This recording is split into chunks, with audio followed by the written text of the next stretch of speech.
Hi, I'm Rob Lockyer. I'm the Global Brand Lead at Allpress Espresso, and today we're talking to JP Then, who is the co-founder of an amazing London-based donut bakery called Crosstown, and also the co-founder of a new e-commerce platform called Slur that's helping hospitality businesses pivot during the COVID-19 crisis. We're going to talk to JP about how Crosstown have handled the challenges of the past few weeks, what the Slerp platform is and how it's helping people, and also his thoughts on where the hospitality industry is heading after this pandemic. If you have a question for JP after this, please leave it in the comments below and he'll get back to you. Hi JP, thanks for joining us. Before we get into Slurp, can you tell us a little bit about Crosstown and how you've handled the past few weeks? Sure. A little bit of context on Crosstown. We were founded in 2014 as a market stall in London, and we sort of grown to become a multi-site retailer where we've got over 20 locations now in London, with a mix of shops, markets, food trucks. We do a little bit of wholesale to some key accounts like Harrods, Whole Foods, and we were doing Air New Zealand up until they stopped the flights. The last 3 weeks obviously has been pretty brutal. The lockdown has obviously significantly impacted us. All the retail sites are closed. So it's been a considerable drop in revenue. It's meant that we've had to pivot, and it wasn't really part of the business plan to be selling fruit and veg, but that's what we're doing. And we launched the Crosstown Collective. It's probably about 3 weeks ago now, which was these artisan food boxes. And really that's been a savior for us and allowed us to continue to employ people and keep our operations going. And really the instigator for that is because we've had Slerp, which allowed us to pivot and react very quickly. So moving on to Slurp, can you tell us what it is and what made you want to build it? Sure. Slurp is basically an e-commerce ordering platform, and it powers people's websites, allowing you to do online ordering. Where it's slightly different to existing e-commerce is that it allows you to do same-day orders or on-demand orders, scheduled same-day orders, as well as pre-orders for future days.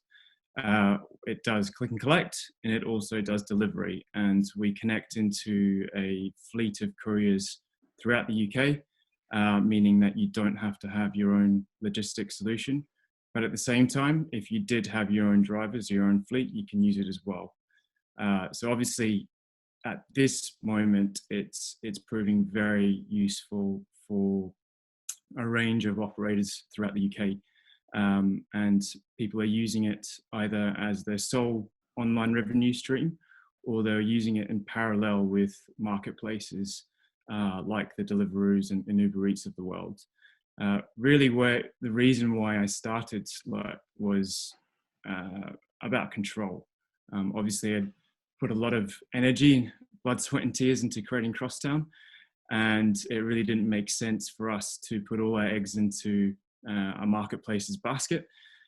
So we looked at what are our options to do direct-to-consumer on-demand ordering, and at the time, this is back into 2015, 2016, there wasn't a solution out there. So we actually built it and then did a lot of testing over 2.5 years, and then officially launched it to market in Q4 last year. We're now lucky to say that we've got hundreds of merchants that are live using Slurp, and there's been significant growth, particularly over the last month as online has become the only channel. So what sort of businesses are you seeing using Slurp and how are they using it? It's a whole range of merchants. So we're talking bakeries, butchers, breweries, fishmongers, deli shops, grocery stores, and then through to restaurants and cafes. So it's a real mix of operator type and the type of products that they're selling. I think where it's benefited other operators and other merchants is that it's a turnkey solution. And what I mean by that is that you can be live and selling within 90 minutes, which during this period is extremely important. Ensuring that your business is agile, flexible, and willing to adapt is the absolute key priority. And by that, I can say, look, it was never in the business plan for Crosstown to be selling fruit and veg, right? But at the moment we're doing hundreds of orders a day, and it's keeping us alive. I think another bit of advice I can give to operators is look to do bundles. Look to not sell something that's just £3 or £4. Do something that's 30 to 40 or £50. Customers at the moment are very willing to buy these bundles, particularly when they have to queue outside supermarkets or they can't get a delivery slot for their weekly online grocery shop until next week or beyond. So use the ability that you can reach customers quickly to your advantage. Offer things that you might not have considered ever before. Think outside the box. These are obviously not normal times, so you can't do business as normal. Right. So has the pandemic taught you anything about the product, and where do you see the traditional bricks and mortar hospitality model going after this? I mean, it's super difficult to predict where the industry is going to go on the other side of this. I think what's very clear is that everyone in the sector has been impacted significantly, and hearing of revenue drops of 90 to 100% are just unheard of in our time, in our lives.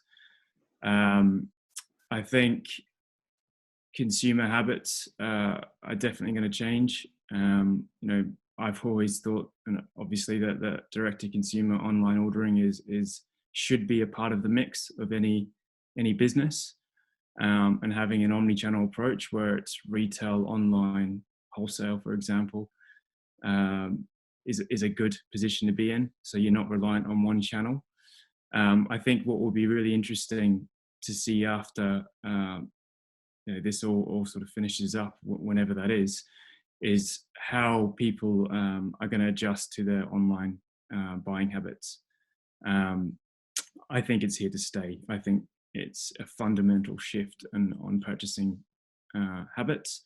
I also think it's a fundamental shift on workplace habits. So the work from home policy is now real and it's out there. So does that mean that more people want to do deliveries to their home throughout the week? I think so. I think it's going to have some fundamental shifts on how we not only work, but on how we experience things and how we buy online. And remember, if you have a question for JP, just leave it in the comments below and we'll get back to you in the next few days.